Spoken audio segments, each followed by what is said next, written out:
हमें केवल पॉलिनोमियल के अंदर जो मेन फोकस करना है, जो मेन फोकस करना वो किसके ऊपर करना है, वो हमें करना है क्वाड्रेटिक पॉलिनोमियल के ऊपर। अब आपने दो नंबर ऐसे सोचने हैं जिनको गुणा करने पर माइनस का 18 आ जाए और जोड़ने घटाने पर 7 निकल के आए। सोचो सोचो, तो पॉलिनोमियल से हम लोग जीरोस निकाल सकते हैं और जीरो से हम लोग क्या भी निकाल सकते हैं, पॉलिनोमियल्स को भी निकाल सकते हैं। हरे कृष्णा, क्लास 10 कैसे हैं आप सभी? आई होप आप सब बढ़िया होंगे और अपने एग्जाम की तैयारी बहुत ही जबरदस्त तरीके से कर रहे होंगे। आपकी तैयारी को चार चांद लगाने के लिए और आसान करने के लिए आप सभी के लिए स्टार्ट किया था माइंड मैप सीरीज। बहुत पसंद कर रहे हो आप लोग, मैं आपके कमेंट रीड करता हूं, मुझे काफी ज्यादा अच्छा लगता है कि हाँ भाई सीरीज से आपको काफी ज्यादा हेल्प हो रही है। तो माइंड मैप की सीरीज में आज हमारे पास एक और लेक्चर है। आज हम कवर करने वाले चैप्टर पॉलिनोमियल्स के बारे में कि भाई पॉलिनोमियल्स क्या होता है, इसके ऊपर बहुत प्यारे प्यारे कॉन्सेप्ट, सारे के सारे कॉन्सेप्ट जो भी आपके काम आएंगे आपके एग्जाम्स में क्वेश्चंस को करने के लिए, वो सारे कॉन्सेप्ट देखेंगे और कुछ यहां पर इंपॉर्टेंट क्वेश्चन भी हम लोग माइंड मैप सीरीज से करने वाले हैं। तो भाई आगे बढ़ते हैं। इससे पहले ट्रिग्नोमेट्री करा चुका हूं भाई मैं, इससे पहले चैप्टर 1 करा चुका हूं, इससे पहले मैं कोऑर्डिनेट ज्योमेट्री करा चुका हूं। ये सारे लेक्चर्स हो चुके हैं भाई, पूरी प्लेलिस्ट चेक करना, बहुत काम की आप सबके लिए होने वाली है। तो आगे बढ़ते हैं कि भाई आज हम लोग क्या क्या टॉपिक कवर करने वाले हैं। भाई आज देखो ध्यान से, सबसे पहले समझेंगे पॉलिनोमियल भैया होता क्या है, बहुत परेशान कर रखा पॉलिनोमियल में। उसके बाद हम देखेंगे value of a polynomial at a given point, किसी भी गिवन पॉइंट पे पॉलिनोमियल की क्या वैल्यू होती है ये हम जानने का प्रयास करेंगे। उसके बाद सबसे इंपॉर्टेंट, जहां से आपके एग्जाम में क्वेश्चन आता ही आता है, relation between the zeros and the coefficient of a quadratic polynomial. Relation क्या क्या होता है भाई, बहुत ही कहते ना ये तो कंफर्म कंफर्म, कुछ ऐसी चीजें जो कि कंफर्म आती है आपके एग्जाम में, ये उनमें से क्या। और उसके बाद हम लोग कुछ प्यारे प्यारे से क्वेश्चन यहां पर मोस्ट एक्सपेक्टेड क्वेश्चन करने वाले हैं। ठीक है, चलिए भाई सबसे पहले आगे हम बढ़ते हैं। सबसे पहले हम आगे बढ़ते हैं, हमारे पास क्या है, पॉलिनोमियल। अच्छा अच्छा अच्छा, ये बताओ मुझे भाई क्या है पॉलिनोमियल, क्या समझते हो तुम पॉलिनोमियल से? बहुत झंझट है ना, आज तुम्हें एक ऐसा एक्सप्रेशन देने वाला हूं जो पॉलिनोमियल खत्म ही कर देगा। ठीक है, मान के चलो मेरे पास पी एक्स क्या है, देखो पी एक्स क्या होता है हमारे पास, इसको रीड करते हैं polynomial in term of x. क्या बोलेंगे बोलो, हम बोलेंगे पॉलिनोमियल जो है वो कैसा है, polynomial in term of x. वो एक्स के टर्म में, मतलब यहां पर जो वेरिएबल होने वाला है ना, वो सारा कैसा होगा, एक्स के टर्म पे होने वाला, तो उसको पी एक्स बोलेंगे। अगर वाई के टर्म पे होगा तो उसको पी वाई बोलेंगे, जेड के टर्म पे होगा तो polynomial in term of Z हम लोग यहां पर बोल देते हैं। चलो भाई डेफिनेशन पे आते हैं, क्या है पी एक्स। सिंपल है, पी एक्स कुछ इस तरीके से होता है, P X equal to A zero plus में ए वन एक्स प्लस में हमारे पास होगा ए टू और एक्स स्क्वायर प्लस में हमारे पास होगा ए थ्री एक्स की पावर थ्री और प्लस में डॉट डॉट डॉट बहुत सारे डॉट और आएगा ए एन एक्स की पावर एन। भाई ये होता है आपके पास पॉलिनोमियल, ये एक्सप्रेशन को कहा जाता है पॉलिनोमियल। अब जितने भी पॉलिनोमियल है ना वो इसके अंदर समा चुके हैं, समझ लो सारे पॉलिनोमियल जो है वो इसी एक्सप्रेशन से निकल के आते हैं। यहां पर ना यहां पर ना यहां पर ना, ये अपने पास क्या है, ये जो ए जीरो है, ये आपका जो ए वन है, ए टू है, ए थ्री क्या है समझते हैं। देखो ए टू क्या है, जो एक्स स्क्वायर के साथ है, हमारे पास कोई भी एक, ये सारे कांस्टेंट है, कोई भी कांस्टेंट किसी वेरिएबल के साथ हमारे पास होते हैं तो वो उसका कोएफिशिएंट कहलाता है। यहां पर a3 क्या है, इसका कोएफिशिएंट है, an क्या है, x की पावर n का कोएफिशिएंट है, a1 क्या है, वो x का कोएफिशिएंट है। हम साफ साफ देख सकते हैं यहां पर क्या, यहां पर कोई भी वेरिएबल है, एक ऐसा टर्म जिसके अंदर कोई भी वेरिएबल नहीं होता, उस टर्म को कांस्टेंट टर्म कहा जाता है। क्या कहा जाता है बोलो, कांस्टेंट टर्म कहा जाता है। ठीक है ठीक है ठीक है ठीक है, कांस्टेंट टर्म कहा जाता है। ठीक है, अब क्या करेंगे, अब क्या करेंगे हम लोग, मान लो अगर मैंने px लिया, केवल इतना लिया, px लिया मैंने a जीरो प्लस में a1x, केवल मैंने अगर इतना ले लिया तो ये आपका बन जाता है लीनियर पॉलिनोमियल। ठीक है, यहां पर क्या मैक्सिमम पावर कितनी है, 1 है, मैक्सिमम पावर को डिग्री ऑफ द पॉलिनोमियल कहा जाता है। तो इसमें डिग्री कितनी है, 1 है। जब जब आपकी डिग्री 1 हो उसे हम क्या बोलते हैं, उसे हम बोलते हैं लीनियर पॉलिनोमियल। क्या बोलते हैं, लीनियर पॉलिनोमियल। अच्छा भाई समझ में आ गया, डिग्री 1 होनी चाहिए। एग्जांपल बता सकते हैं क्या, बिल्कुल बता सकते हैं। एग्जांपल के तौर पर मैंने बोला px दे रखा है इस तरह से, क्या 2x प्लस में 3 क्या दिया हुआ है मेरे पास, 2x प्लस में 3 दिया हुआ है। यहां पर हमारे पास क्या है, ये 3 कांस्टेंट टर्म है, ये हमारे पास 2x है, 2 क्या है, वो x का कोएफिशिएंट है। मैक्सिमम हमारे पास पावर कितनी, डिग्री कितनी है इसकी, 1 है, तो ये क्या कहलाएगा आपका लीनियर पॉलिनोमियल। ये एग्जांपल है आपके लीनियर पॉलिनोमियल का। अगर मान लो मैं यहां से लेकर यहां तक ले लूं, कहां तक ले लूं, मैंने स्क्वायर तक ले लिया, तो px क्या बन गया, px मेरे पास बन जाएगा इस तरीके से, a0 प्लस में a1x और प्लस में a2x स्क्वायर। अगर मैंने केवल इतना 3 टर्म ले लिया स्टार्टिंग के, तो यहां पर अब मुझे बताओ डिग्री कितनी है। भाई डिग्री का मतलब क्या, मैक्सिमम पावर कितनी है, मैक्सिमम पावर यहां पर है अपने पास टू, और अगर पावर टू है तो इसको बोलते हैं क्वाड्रेटिक पॉलिनोमियल। क्या बोलेंगे? हम बोलेंगे क्वाड्रेटिक पॉलिनोमियल हम लोग इसे बोल देंगे, ठीक है। अरे अरे अरे, पॉलिनोमियल, नोमियल हम लोग इसे बोल देंगे। अच्छा, एग्जांपल बता सकते हैं क्या? बिल्कुल बता सकते हैं। कैसे बताएंगे? मान लो मैंने बोला px इस तरीके से बोल दिया कि 4x स्क्वायर प्लस में 2x प्लस में 3। अब यहां पर डिग्री कितना है? डिग्री अपने पास 2 है, तो इसका मतलब एग्जांपल किसका हो जाएगा? ये आपका एक एग्जांपल है क्वाड्रेटिक पॉलिनोमियल का। इसी प्रकार से अगर मैं थोड़ा सा आगे और बढ़ जाऊं, मैं यहां से लेकर यहां तक ले लूं, मैं यहां से लेकर यहां तक के टर्म्स ले लूं, तो अब ये क्या बन जाएगा? देखते हैं फटाफट से। मैंने बोला अगर मैंने लिया px बराबर में a0 लिया, प्लस में a1x हुआ, और प्लस में a2x स्क्वायर हुआ, और प्लस में a3x की पावर 3 हो गया। अगर मैंने ये ले लिया तो ये क्या बन जाएगा? अब की बार यहां पर डिग्री कितनी है? सबसे बड़ी पावर कितनी है? 3 है। अगर हमारे पास 3 डिग्री है, 3 डिग्री है, तो हम इसे क्या बोलेंगे? इसे हम बोलेंगे क्यूबिक पॉलिनोमियल। क्या बोलेंगे? बोलो, क्यूबिक पॉलिनोमियल, ये हम लोग इसको बोलेंगे। अच्छा, एग्जांपल बता सकते हैं क्या? काहे नहीं बता सकते? बिल्कुल बता सकते। चलो भाई एग्जांपल बताओ फटाफट से। एग्जांपल की बात करें, px मैंने बोला इस तरीके से, बोलो 4x की पावर 3 प्लस में 2x स्क्वायर प्लस में 3x प्लस में 4। ये मेरे पास क्या निकल के आ गया? ये मेरे पास आ गया एक क्यूबिक पॉलिनोमियल का एग्जांपल। अब तुम्हारे दिमाग में एक और क्वेश्चन आ रहा हो, सर पावर 4 होगी तो भाई हमारे काम का नहीं है, पावर 5 होगी तो हमारे काम का नहीं है। हमें केवल पॉलिनोमियल के अंदर जो मेन फोकस करना है, जो मेन फोकस करना है वो किसके ऊपर करना है? वो हमें करना है क्वाड्रेटिक पॉलिनोमियल के ऊपर। किसके ऊपर पढ़ रहे होंगे हम लोग? क्वाड्रेटिक पॉलिनोमियल के ऊपर सबसे ज्यादा पढ़ रहे होंगे। क्यों? क्योंकि लीनियर पॉलिनोमियल अगर जो है ना, वो हम लोगों ने क्लास किस में किया था? क्लास 9 पे बहुत फोकस किया लीनियर पॉलिनोमियल के ऊपर। भाई क्लास 10th में आ गए हैं, तो अब हम फोकस करेंगे किसके ऊपर? क्वाड्रेटिक पॉलिनोमियल के ऊपर। मेरे ख्याल से आप सभी को यहां तक की सारी बातें बहुत अच्छे से समझ में आ चुकी है। अब नेक्स्ट टॉपिक क्या है? Value of a polynomial at a given point. किसी भी गिवन पॉइंट पे पॉलिनोमियल की वैल्यू का क्या मतलब होता है समझते हैं। मान के चलो मैंने बोला px दे रखा है, लीनियर पॉलिनोमियल है, मैंने बोला 2x प्लस में 3 है। मैंने क्या बोला? मैंने बोला 2x प्लस में 3 दे रखा है, ठीक है। अब मैं आपसे कह रहा हूं, बताओ, अब बताओ मुझे एट x इक्वल टू 2 पर पॉलिनोमियल की क्या वैल्यू होगी? एट x इक्वल टू 2 पर पॉलिनोमियल की क्या वैल्यू होगी? तो सिंपल हमने क्या करना है, हमने x के बदले 2 पुट कर देना पॉलिनोमियल में, और जो भी आंसर निकल के आएगा वो अपना आंसर हो जाएगा। जैसे कि अगर मैं यहां पर क्या करूंगा, पॉलिनोमियल में x की जगह मैं क्या पुट कर रहा हूं? 2 पुट कर रहा हूं।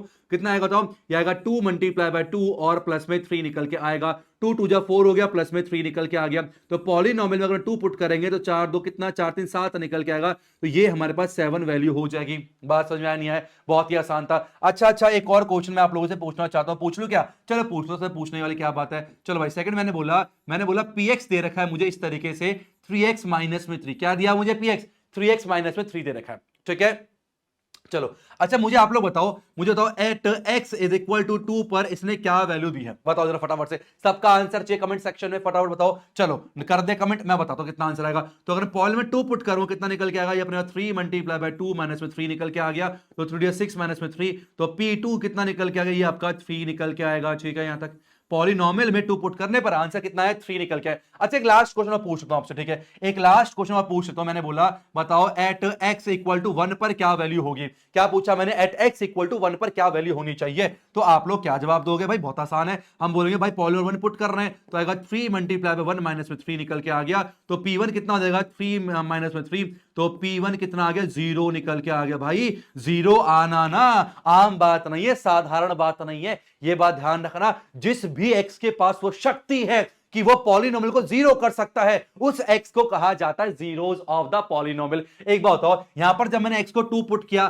क्या इसके अंदर इतनी पावर थी कि ये 0 लेके आए? नहीं थी, तो ये जीरो नहीं होगा। क्या यहां पर x2 इतनी पावर थी इस पॉलिनोमियल के लिए 0 लाए? नहीं लाएगा। लेकिन 1 पुट करने पर ये पॉलिनोमियल को 0 पर ले आया। किस पे ले आया? 0 पर लेकर आया। तो इसका मतलब x is equal to 1 is the zeros of the polynomial. It is the क्या? Zero of the polynomial. तो इस पॉलिनोमियल के क्या है? जीरोस है। बात समझ में आई नहीं आई? बोलो बोलो बोलो। अच्छा, एक क्वेश्चन ना बड़ा दिल से ना सोच रहा हूं, पूछ ही लूं आपसे। अच्छा मुझे बताओ, मैंने ये बोला x की वैल्यू 1 पर 0 आ रहा है, क्या कोई दूसरी x की ऐसी वैल्यू है जिसको पुट करने पर फिर से पॉलिनोमियल जीरो दे दे? सोचो सोचो सोचो, क्या मैं अगर 2 रख लूं, -2 रख लूं, कुछ भी रख लूं, ऐसा कोई दूसरा x है जिसको पुट करने पर आंसर अगेन जीरो आ जाए? तो आप कहोगे सर ऐसा कोई भी x नहीं है। लेकिन लेकिन लेकिन लेकिन अगर मैं आपसे क्वेश्चन और पूछता हूं, मैंने बोला भाई px दे रखा मेरे पास इस तरीके से x² - 4 है, मैंने बोला बताओ किस इसका जीरोस क्या होगा,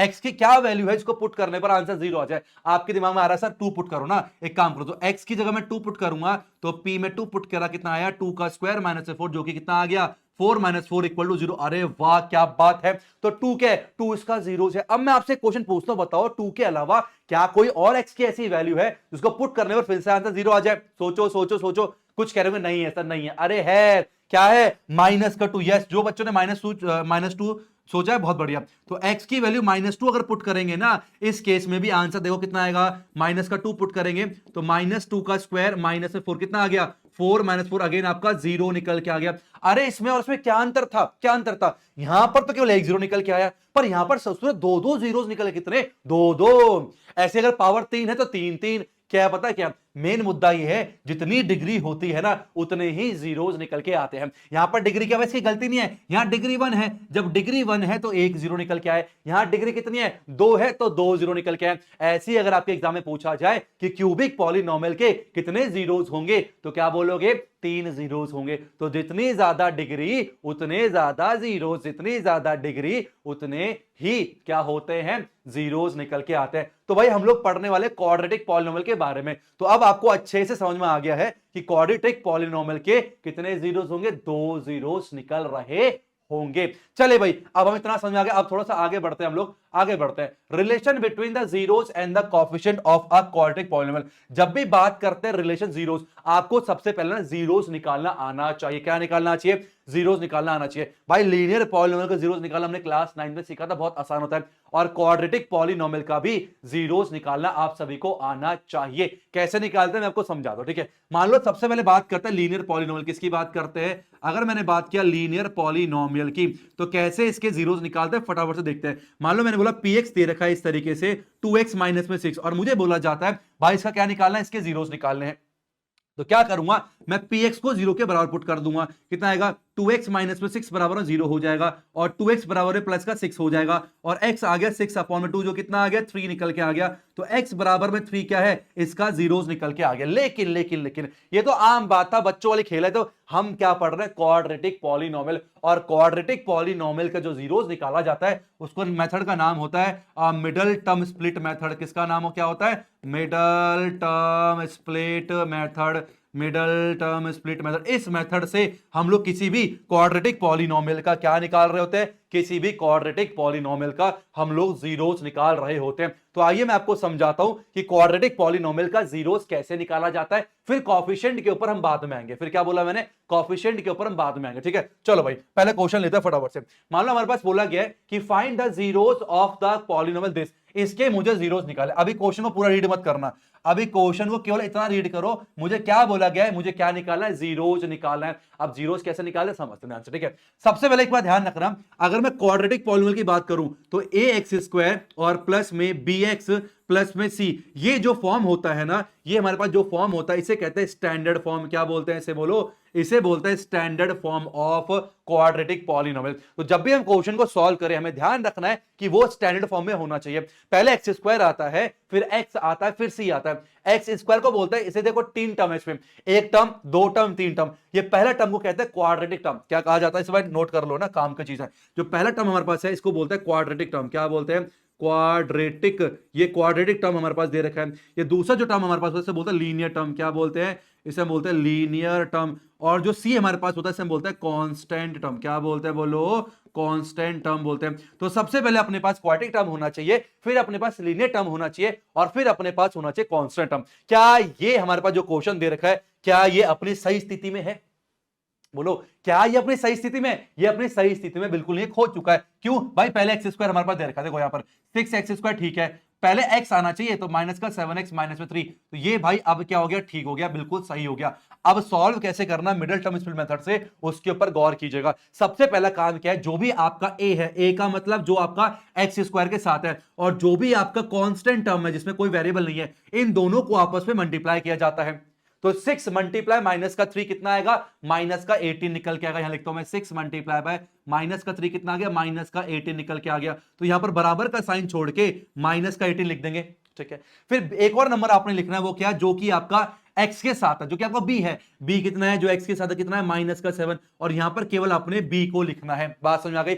ऊपर क्या लिखना है आपने, ऊपर आपने लिखना है a multiply C, a multiply C को आपने ऊपर लिखना है और नीचे केवल आपको b को लिखना है। याद रहेगा, हाँ या ना, बिल्कुल याद रहेगा। अब ध्यान सुनो, अब आपने दो नंबर ऐसे सोचने हैं जिनको गुणा करने पर माइनस का 18 आ जाए और जोड़ने घटाने पर 7 निकल के आए। सोचो सोचो, 9 और 2 18 भी होता है और 9 और 2 7 भी होता है ना। 9 और कितना 2। अब देखो ध्यान से, 9 मेरे पास दे रखा और 2 दे रखा। अच्छा एक बात बताओ, अगर मैं 9 में से 2 माइनस करूंगा तो प्लस का 7 आना चाहिए, बट हमें चाहिए माइनस का 7। तो माइनस तो करना है, बट बड़े में माइनस होगा और छोटे में क्या होगा, प्लस होगा। तो -9 प्लस 2 माइनस का 7 होता है, ठीक है तक ओके। अब देखो, माइनस का 9 को अगर मल्टीप्लाई करूंगा 2 से तो माइनस का 18 भी होता है। तो आपके नंबर भी सेम होने चाहिए और उनके साइन भी सेम होने चाहिए। अब हम क्या करेंगे, बीच वाले टर्म को स्प्लिट करेंगे। पहले वाले को छेड़ना नहीं छेड़ना, तो 6x² निकल के आएगा, ठीक है। अब बीच वाला क्या x के साथ है, तो 9x आ गया और प्लस में 2x आ गया और माइनस में 3 निकल के आ गया। अब क्या करना है, अब हमने पेयर बनाने हैं। इसका पेयर बना लिया, इसका पेयर बना लिया। अब हमने मैक्सिमम कॉमन करने की कोशिश करनी है। बताओ क्या कॉमन है भाई, ये भी 3 के पहाड़े में आता है और ये भी 3 के पहाड़े में आता है। इसके पास भी x है और इसके पास भी x है, तो हम क्या करेंगे, 3x कॉमन कर ले। कितना है बताओ, 3 2 x 3 2x माइनस में 3 निकल के आएगा। इन दोनों के पास कोई है, इनके पास कोई नहीं है यार। जिसका कोई नहीं होता ना उसका मैथमेटिक्स में 1 होता है, इसका 1 होगा, ठीक है ठीक है। तो यहां पर आएगा 1, तो कितना आएगा, 2x माइनस में 3 निकल के आएगा। ये आपका सेम सेम होने चाहिए। तो आ गया 2x माइनस में 3, एक तरफ कॉमन करूंगा, कितना आएगा, 3x प्लस में 1 निकल के आएगा। यहां तक क्लियर है, ये हो गया फैक्टराइज। अब जीरोस निकालो फटाफट से। क्या करेंगे, एक बार 2x माइनस में 3 इज इक्वल टू 0 करेंगे और एक बार 3x प्लस में 1 इज इक्वल टू 0 करेंगे, ठीक है यहां तक। अच्छा यहां पर आ जाओ फटाफट से। अब यहां पर आ जाओ, अगर मैं 2x माइनस 3 को 0 के बराबर करता हूं, इसका मतलब 2x बराबर में प्लस का 3 आ जाएगा और x कितना आ गया, x आ गया 3/2। कितना आ गया, पहला जीरो निकल के आ गया 3/2 और दूसरा क्या अपने पास 3x बराबर माइनस का 1 हो जाएगा, प्लस का 1 हो जाके, तो x आ गया माइनस का 1/3। बोलो समझ में आया या नहीं है, बिल्कुल बात समझ आ गई। तो इस तरीके से मिडिल टर्म स्प्लिट मेथड से हम लोग क्या करते हैं, जीरोस को निकाल रहे होते हैं। ऐसे ही हम लोग अभी सारे क्वेश्चंस में जीरोस निकालेंगे चैप्टर नंबर 2 के, है ना। सारे क्वेश्चन में आपने ऐसे ही जीरोस निकालने होते हैं। तो पहला काम तो क्या है, आपको जीरोस निकालना आ गया। इतना पता चल गया भाई, जो हमारे पास क्वाड्रेटिक पॉलिनोमियल है उसके अंदर 2 जीरोस निकल के आते हैं, वो हमने निकालना सीख लिया है। अब यहां पर रिलेशन भी होता है भाई, हर क्वाड्रेटिक पॉलिनोमियल के 2 ही जीरोस आते हैं, हाँ है ना। तो पहला रिलेशन होता है हमारे पास सम ऑफ जीरोस। क्या होता है पहला रिलेशन, सम ऑफ जीरोस का होता है। सम ऑफ जीरो जो है ना, वो बराबर आता है -b/a के। अगर हम दोनों जीरोस को जोड़ देंगे ना, तो -b/a के बराबर आएगा। ऐसी किताब कहती है। हम चेक करेंगे यार, हम ऐसी कोई चीज मानेंगे नहीं। चलो देखते हैं कि क्या सही कह रही है। वेरीफाई कैसे करना, अगर एग्जाम में वेरीफाई कर तो क्या करेंगे भाई, LHS और ये RHS है, ठीक है भाई, ठीक है ठीक है। अगर मैं इसे कंपेयर करूं इससे, तो आप बता सकते हो a कितना आएगा, a कितना जो x के स्क्वायर के साथ है 6 आ गया, b कितना आएगा अपने पास माइनस का 7 आ गया और c कितना आ गया, माइनस का 3 आ गया, हाँ या ना, बिल्कुल सही है। a 6 आ गया, b -7 आ गया, c कितना आ गया, 3 निकल के आ गया, ओके। अब देखो सम ऑफ जीरोस जोड़ो भाई फटाफट से। कितना है, 3/2, ठीक है, और प्लस में माइनस में 1/3 किसके बराबर आना चाहिए, माइनस के b/a के। b कितना है, -7 है, तो माइनस साइन यहां पर है और एक और -7 आ गया अपॉन पे a कितना, बोलो 6 निकल के आ गया। अब चेक करते हैं भाई क्या ये इसके बराबर है या नहीं है। चेक करो कैसे करेंगे, 3 के मल्टीप्लाई 3 से 9 निकल के आ गया, 2 1 जा 2 निकल के आ गया, 3 2 6 हो जाएगा। ये क्या 7/6 के बराबर आ रहा है, माइनस खत्म हो जाएगा। तो हम देख सकते हैं 7/6 बराबर में 7/6 के बराबर निकल के आ गया। अरे वाह वाह वाह, ये तो बिल्कुल सही कह रहा था, ये तो बिल्कुल सही कह रहा था यार, है ना। तो सम ऑफ जीरोस क्या होता है, -b/a के बराबर था। आपके एग्जाम में आता है कि भाई ऐसे जीरोस निकालो और रिलेशन को वेरीफाई करो। तो पहला रिलेशन क्या है, सम ऑफ जीरोस का, जो कि हमने वेरीफाई कर दिया। एक और रिलेशन हमारे पास होता है, हमारे पास, वो क्या होता है, देखिए ध्यान से। दूसरा जो हमारे पास रिलेशन निकल के आता है वो होता है प्रोडक्ट ऑफ जीरोस का। किसका होता है, प्रोडक्ट ऑफ, बोलो जीरोस का। तो ये होता है c/a के बराबर। किसके बराबर, c/a के बराबर, ठीक है। अच्छा मल्टीप्लाई करते हैं, 3/2, ठीक है। पेन चेंज कर लूं मैं फटाफट से, ओके ओके। मैंने यहां पर क्या बोला, 3/2 को मेरे को मल्टीप्लाई करना है किससे, दूसरा क्या है, माइनस का 1/3 है, तो माइनस के 1/3 के मल्टीप्लाई करूंगा। ये किसके बराबर आना चाहिए, c/a के। c कितना, माइनस का 3 और a कितना है 6 दे रखा। क्या ये बराबर आएंगे, चेक करते हैं। देखो 3 से 3 खत्म हो गया, तो ये आ गया आपका माइनस का 1/2 और यहां देखो ये भी कट के कितना आ गया, माइनस का 1/2। तो ये भी आपका बराबर ही होता है। तो आपने करना का एग्जाम में क्वेश्चन ऐसा ही आता है। और ये क्वेश्चन आपके एग्जाम में सीबीएसई 2018 में आया हुआ है, कितना 3 मार्क्स का क्वेश्चन आया हुआ है और ये हर बार 3 मार्क्स का ही आता है। क्वेश्चन क्या है, सबसे पहले कहता है जीरोस निकालिए, भाई जीरोस आपने ऐसे निकालना है, फिर दो रिलेशन को वेरीफाई करने के लिए कहता है ना। तो ये हमारे पास क्या, sum of zeros minus B upon A के बराबर होता है और प्रोडक्ट ऑफ जीरो जो है सी अपॉन ए के बराबर होता है। इस तरीके से 3 मार्क्स का क्वेश्चन आपका बनाया निकल के आता है। यहां तक आपको सब बात समझ में आ गई होंगी बहुत अच्छे से। अच्छा, एक चीज और हमारे पास है, इसको आपको ध्यान में रखना है, बिल्कुल ध्यान से सुनना, इसके ऊपर ना 1 मार्क्स का क्वेश्चन आता है, मुझे अभी अभी याद आ गया। हमारा जो स्टैंडर्ड फॉर्म क्या होता है, ए एक्स स्क्वायर प्लस में बी एक्स प्लस में सी, यही होता है, ठीक है, यही होता है पी एक्स क्वाड्रेटिक पॉलिनोमियल। इसका ना पूछता है ग्राफ कैसा बनता है, इसका पूछता है इसका ग्राफ कैसा बनता है। इसका जो ग्राफ होता है ना, वो जो शेप होता है वो यू शेप होता है, उसे बोलता है पैराबोला। क्या बोलते हैं, पैराबोला। हाजमोला नहीं बोल रहा मैं हाजमोला नहीं बोल रहा, मैं क्या बोल रहा हूं, पैराबोला बोला जाता है, ठीक है। पैराबोला कैसा होता है, यू शेप का होता है। किस शेप का होता है, यू शेप का होता है। अब ये आपका ऊपर भी खुल सकता है, ये आपका नीचे भी खुल सकता है, लेकिन मेन क्या है, ये आपका यू शेप का होगा, ठीक है, ग्राफ जो है। अब ना क्या है ना, ये ऊपर की तरफ कब खुलता है और नीचे की तरफ कब खुलता है, ये भी हम बता सकते हैं। ये हमारे पास होता है, इसे बोलते हैं ओपनिंग अपवर्ड। क्या बोलते हैं, इसे बोलते हैं ओपनिंग अपवर्ड, ठीक है। और ये क्या होता है, ये होता है ओपनिंग, ये होता है ओपनिंग डाउनवर्ड। एक अपवर्ड होता है और एक क्या होता है, डाउनवर्ड होता है। अगर आपका यहां पर जो ए है, अगर आपका ए जो है वो अगर 0 से बड़ा है तो ये ओपनिंग अपवर्ड होता है, और अगर आपका ए लेस देन 0 है तो आपका ये ओपनिंग डाउनवर्ड होता है। ये याद रखना, 1 मार्क्स में क्वेश्चन आया था एग्जाम में, देखो याद आ गया एकदम से सीबीएसई का पीवाईक्यू देखते ही। तो ए अगर 0 से बड़ा होगा तो ऊपर की तरफ खुलेगा, यू शेप स्ट्रक्चर होता है, और ए अगर 0 से छोटा होगा तो नीचे खुलेगा, डाउनवर्ड होता है। दोनों केस में यू शेप ही स्ट्रक्चर कहलाता है, ठीक है। बात समझ में आ गई, बोलो बोलो बोलो। अब हम आगे बढ़ते हैं, नेक्स्ट क्वेश्चन क्या है, देखो हम लोगों ने क्या करा, अभी हमने क्वाड्रेटिक पॉलिनोमियल से क्या निकाला, जीरोस निकालना सीखा। अब अक्सर क्या होता है ना, कभी कभी जीरोस दे देता है और हमें बोलता है बताओ क्वाड्रेटिक पॉलिनोमियल क्या रहा होगा, तो वो भी हम बड़े आराम से कर सकते हैं। कैसे कर सकते हैं, बिल्कुल ध्यान सुनो, ध्यान सुनो। एक सिंपल सा फॉर्मूला हमारे पास, वो क्या है, वो ध्यान सुनने वाली बात ये है, जो आपका पीएक्स होता है ना, पॉलिनोमियल जो होता है वो दे रखा होता है इस तरीके से, के multiply by x square minus में अल्फा प्लस बीटा। इसे रहने देते हैं, हम बोलेंगे सम ऑफ जीरोस। क्या बोलेंगे, सम ऑफ जीरोस, ठीक है, जीरोस, ठीक है। और यहां पर x आएगा और प्लस में आता है प्रोडक्ट ऑफ जीरोस। क्या आता है, प्रोडक्ट ऑफ जीरोस निकल के आता है। बोलो बात समझ नहीं। ये सिंपल सा हमारे पास क्या फॉर्मूला है, आप इतना भी याद रख सकते हो, आप इतना भी याद रख सकते हो, कोई दिक्कत की बात नहीं। आप क्या चाहे के लगाओ चाहे ना लगाओ, कोई दिक्कत नहीं। मैक्सिमम केस में के 1 ही होता है, मैक्सिमम केस में के 1 होता है, बट जरूरत के हिसाब से हम के की वैल्यू कुछ भी ले सकते हैं। ये वाली बात आपको ध्यान में रखनी है, ठीक है। चलो भाई बताओ फटाफट से, कितना आएगा, तो ये आएगा एक्स स्क्वायर माइनस में सम ऑफ जीरोस, जीरोस को जोड़ना है तो 1 और माइनस का 3 है, तो 1 प्लस में माइनस का 3, ठीक है, कितना आएगा, 1 प्लस में माइनस का 3 इंटू एक्स, और प्लस में प्रोडक्ट कितना आएगा, 1 मल्टीप्लाई बाय माइनस का 3। बोलो सही है, बोलो बोलो बोलो, बिल्कुल सही है यहां तक। अच्छा क्या होगा बताओ, ये आएगा एक्स स्क्वायर माइनस में 1 माइनस में 3 मल्टीप्लाई बाय एक्स प्लस में प्लस माइनस माइनस 3 1 3 निकल के आ गया, तो एक्स स्क्वायर माइनस में निकल के आ गया, ये अपना कितना माइनस का 2 और एक्स माइनस में 3, तो फाइनल आंसर आ गया एक्स स्क्वायर प्लस में 2x माइनस में 3। ये मेरे पास आ गया पॉलिनोमियल। गलती से भी इसके आगे जीरो मत लगा देना, क्योंकि अगर आपने इसके आगे जीरो लगा दिया,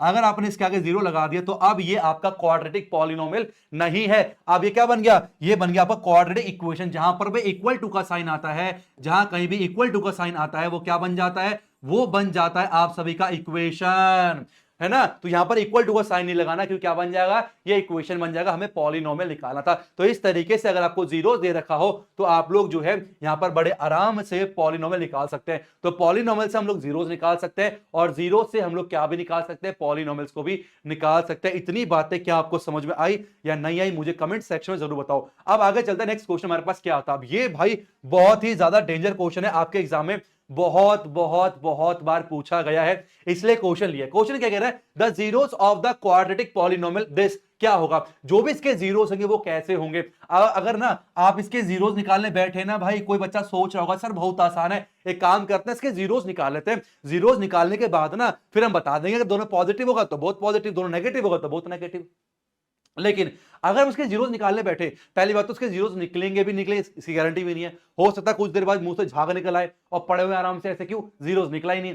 तो इस क्वेश्चन को ना जीरो से नहीं करना होता। बहुत सारे क्वेश्चन आपको चैप्टर नंबर 2 पे सिर्फ किससे करना है, इससे करना है, अल्फा प्लस बीटा से करना है और अल्फा इंटू बीटा से करना है, बस मैक्सिमम आपका सॉल्व ना इसी चीज से होना है। भाई हमें नहीं पता वो दोनों कैसे होंगे, इतना जरूर मान लेते हैं कि भाई एक जीरो आपका अल्फा है, दूसरा जीरो आपका क्या है, बीटा है, मान लेते हैं अल्फा बीटा है। हम ना अल्फा प्लस बीटा तो निकाल ही सकते हैं और अल्फा इंटू बीटा तो निकाल ही सकते हैं। कैसे? अल्फा प्लस बीटा क्या होता है? माइनस का बी अपॉन ए होता है और अल्फा इंटू बीटा क्या होता है? सी अपॉन ए होता है। क्या ये तो निकाल सकते हो ना? बिल्कुल निकाल सकते हैं। चलो पहले इतना निकाल लेते हैं पहले, ठीक है। चलो भाई, अल्फा प्लस में बीटा कितना आएगा? माइनस का बी अपॉन ए। बी कितना है बोलो? आपका 88 है, तो माइनस का 88 निकल के आ गया। अल्फा प्लस बीटा, ए आपका 1 है, ना लिखो तब भी चलेगा। अच्छा, अल्फा इंटू बीटा कितना आएगा? अल्फा इंटू बीटा जो है आपका सी अपॉन ए निकल के आएगा। सी कितना? 125 और ए कितना? 1 है, तो ये आपका 125 निकल के आ गया। तो अल्फा प्लस बीटा भी पता है, अल्फा इंटू बीटा भी पता है। हमसे जीरोस नहीं पूछा, हमसे पूछा भाई साइन कैसे है। अब थोड़ा दिमाग के यार मतलब कहते हैं ना, दिमाग का ढक्कन खोल के सोचने की कोशिश करो। दो नंबर को जोड़ने पर नेगेटिव आंसर आ रहा है। दो नंबर को जोड़ने पर नेगेटिव आंसर दो ही केस में आ सकता है। कैसे केस में? केस नंबर 1, पहले केस में ये हो सकता है, पहले केस में ये हो सकता है कि आपका एक नेगेटिव हो, एक आपका नेगेटिव हो, ठीक है, एक आपका नेगेटिव हो और एक आपका पॉजिटिव हो सकता है, नहीं हो सकता भाई? तब आंसर जैसे कि मैंने बोला माइनस का 10 प्लस में 6 कितना आता है? माइनस का 4 निकल के आया ना। तो अगर आपका एक नेगेटिव हो और एक पॉजिटिव हो तब भी आंसर नेगेटिव आ सकता है, ठीक है। दूसरा केस क्या हो सकता है? दूसरा केस क्या हो सकता है? केस 2 ये हो सकता है भाई, दोनों नेगेटिव हो। क्या हो? दोनों नेगेटिव हो, बोथ आर नेगेटिव। दोनों क्या हो? बोथ आर नेगेटिव, दोनों नेगेटिव हो। क्यों भाई? एग्जांपल देखो, मैंने बोला माइनस का 4 प्लस में माइनस का 4, अगर दोनों नेगेटिव इनको जोड़ रहे हैं तो माइनस का कितना आ गया? 8 निकल के आता है ना। तो अगर दोनों नेगेटिव हो तब भी आंसर नेगेटिव निकल के आता है। तो यहां से तो हमारे पास दो केस बने। अच्छा, अभी भी कंफ्यूजन है, आंसर कौन सा दे? ये वाला दे, ये वाला दे? लेकिन सेकंड केस को भी वेरीफाई करना बहुत जरूरी है भाई। दोनों नंबर को मल्टीप्लाई करने पर पॉजिटिव आ रहा है। अब जब इसने ये बोल दिया कि दोनों को मल्टीप्लाई करने पर पॉजिटिव आ रहा है, अब आप बताओ क्या कौन सा होगा? ये वाला होगा या ये वाला होगा? बताओ कौन सा? ये वाला होगा। क्यों होगा? देखो, -10 को मैं 6 से मल्टीप्लाई करूंगा तो भाई माइनस का 60 आएगा, नेगेटिव साइन रहेगा अगर इन दोनों में से कोई एक नेगेटिव हुआ तो। लेकिन अगर दोनों नेगेटिव है, माइनस का 4 मल्टीप्लाई -4, अगर दोनों नेगेटिव है तो दोनों को मल्टीप्लाई करने पर जो आंसर आएगा ना वो कैसा आएगा? वो पॉजिटिव होगा। तो यहां से दो केस है, लेकिन इसने कंफर्म कर दिया आंसर क्या होगा? बोलो आंसर क्या होगा? आंसर होगा बोथ आर नेगेटिव। दोनों जो जीरोस आपके निकल के आएंगे वो कैसे निकलेंगे? बोलो, दोनों आपके नेगेटिव निकलेंगे। Option B is the right answer. Both zeros जो है वो कैसे होंगे? आपका नेगेटिव होगा। चलो तो मान के चलता हूं कि आपको ये क्वेश्चन बहुत ही जबरदस्त तरीके से समझ में आ गया। अब एक लास्ट चीज मुझे याद आ रही है पॉलिनोमियल पे, बहुत ही सिंपल आसान, ध्यान रखना। अगर मान लो मेरे पास क्या पी एक्स कोई पॉलिनोमियल दे रखा है और उसका ग्राफ गिवन है, मान लो तो ग्राफ कुछ इस तरीके दे रखा है, ये दे रखा है मुझे ग्राफ, और बोला जाए बताओ कि कितने जीरोस होंगे। ग्राफ की मदद से भी हम जीरोस बता सकते हैं। कैसे बता सकते हैं? जितनी बार भी पॉलिनोमियल का जो ग्राफ है, जितनी बार भी एक्स को कट कर रहा है, यहां पर एक्स को कट कर रहा है, ठीक है, यहां पर एक्स को कट कर रहा है और यहां पर भी एक्स को कट कर रहा है, तो जितनी जगह पर कट करेगा उतने ही जीरोस निकल के आते हैं। इस ग्राफ का जीरोस कितना होगा? इसके आपके 3 जीरोस निकल के आएंगे। तो टच करेगा या फिर कट करेगा, दोनों केस में हमें काउंट करना है। और कितना? 3 जीरोस। अबे जीरोस कैसे हो सकता है? ध्यान सुनना, जीरोस का मतलब क्या है? जहां पर पॉलिनोमियल क्या दिखाए? जीरो दिखाए। अब ये पूरा ग्राफ पॉलिनोमियल का है, पॉलिनोमियल यहां पर जीरो दिखा रहा है, पॉलिनोमियल यहां पर जीरो दिखा रहा है और पॉलिनोमियल यहां पर जीरो दिखा रहा है, तो इन 3 पॉइंट पर पॉलिनोमियल जीरो दिखा रहा है। इसका मतलब क्या है? कि इसके 3 जीरोस होंगे। तो ये लास्ट चीज था जो कि मुझे अभी याद आया, मैंने आपको बता दिया। और इसके साथ साथ आज का जो हमारे पास माइंड मैप था वो होता है समाप्त। अब आप आराम से अपने एनसीईआरटी कर सकते हो। सारे कॉन्सेप्ट को मैंने यहां पर पूरी कोशिश की आपको समेट के समझाने की 30 मिनट के अंदर। आई होप आपने भी एंजॉय किया होगा। 30 मिनट कब निकल जाते हैं पता ही नहीं चलता। नेक्स्ट टॉपिक, नेक्स्ट चैप्टर किसके ऊपर चाहते हो मुझे कमेंट सेक्शन बताओ। Thank you so much for watching. Hare Krishna.